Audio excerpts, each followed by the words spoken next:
Former Congressman Patrick Kennedy is with us again. Senator Ted Kennedy's youngest child has a new memoir digging deep into his long history of mental illness and addiction. It is a story other family members did not want him to tell. Kennedy spoke with Leslie Stahl for last night's 60 Minutes.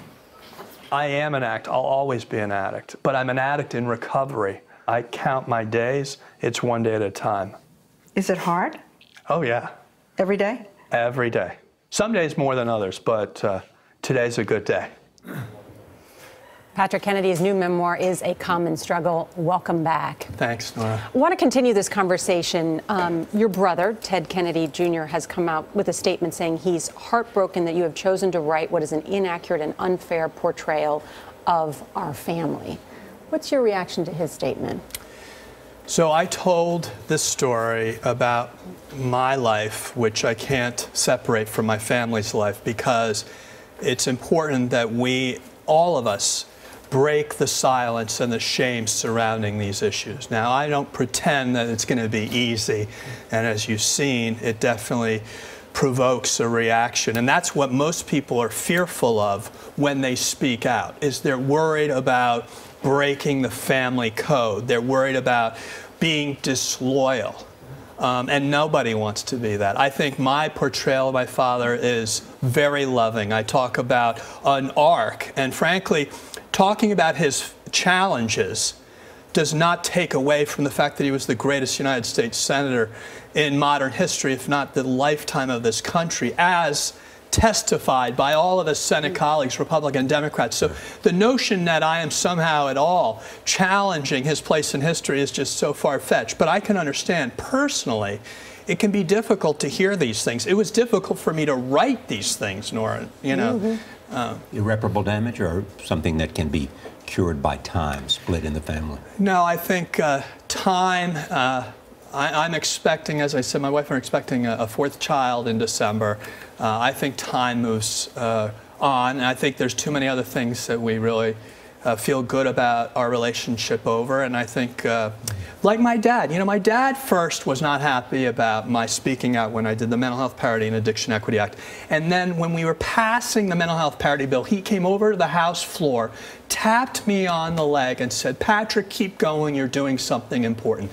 This is after he excoriated me for talking, quote unquote, about family issues that I shouldn't have been talking about. And yet at the end, he helped me pass this Mental Health Parity and Addiction Equity Act. Patrick, lots of us and lots of Americans watched your dad living with brain cancer, knowing he was going to die. And there were these wonderful pictures sitting on the porch at Hyannis Porch with his dog next to him.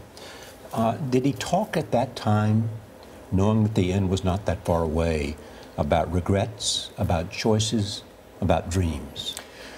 Well, he shared something really personal to me, and that's what he said to me, "Patrick, I hope you don't feel like you have to run for office to be okay."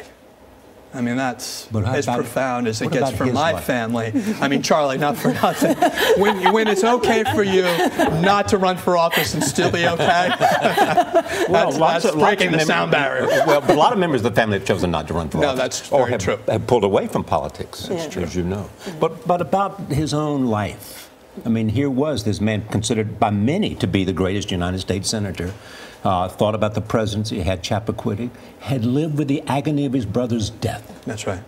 Did he talk about that? No, he talked about how great it would be to have us go out for a sail with him, to be around when one of the priests would come over and say Mass, to be at dinner time. And he said to me at the convention, "Could you come and stay with me for a while?" Wow. And I knew that I'd be cutting into my time in Congress. He said, "I'd just like to have you around." And that meant more to me than anything else he shared with me in my life, because I never imagined he would actually kind of not only physically need to lean on me, because he was obviously being affected by his illness, but that emotionally he could say, "I need you around me." And that really moved me, Charlie, because I didn't have a family at that point in my life, and I knew how important to my dad having his children, his wife, his best friends around him at the end of his life made all the difference in the world. All the laws in the world did not keep him company. Knowing all the celebrities in the world did not fill his soul. At the end of his days, it was having his family and friends around him that made all the difference. Patrick, you wrote this book with Stephen Fried, not only to just to break a family secret or a code or whatever. You write it because there's some real legislative issues at stake with the Mental Health Parity Act. Explain what that is about, how it may even be harder to get the care that people want. So the law prohibits higher copays, deductibles, or premiums charged for mental illnesses as compared to other physical illnesses, cancer, diabetes, cardiovascular disease.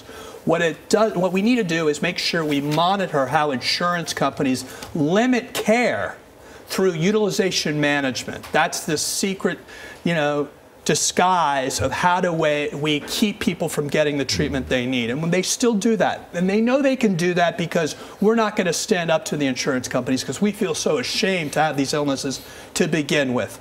That's what we need to go after. The administration, Burwell, needs to call on the insurance companies to disclose how they do utilization management in the practice of medicine.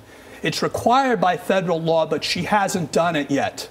And we're going to continue to knock at her door and say she must do it if she is to implement the federal Mental Health Parity and Addiction Equity Act. Aside from people walking away from this book having a really deeper understanding of what it was like growing up in your family, how do you want the conversation about addiction to change? Well, it's about treating the whole person, body, mind, spirit.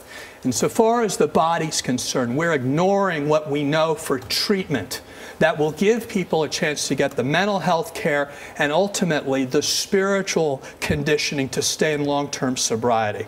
But when health care refuses to reimburse adequate stays for eating disorders and all other kinds of addictions, substance abuse and alcoholism, we're doing a disservice to ourselves because we're all paying for this illness. In the suicide rate is twice the homicide rate in this country. We're asleep in this country. We have to break the silence. Thanks, Patrick. Thank you. Patrick. Great to see you. Thank you.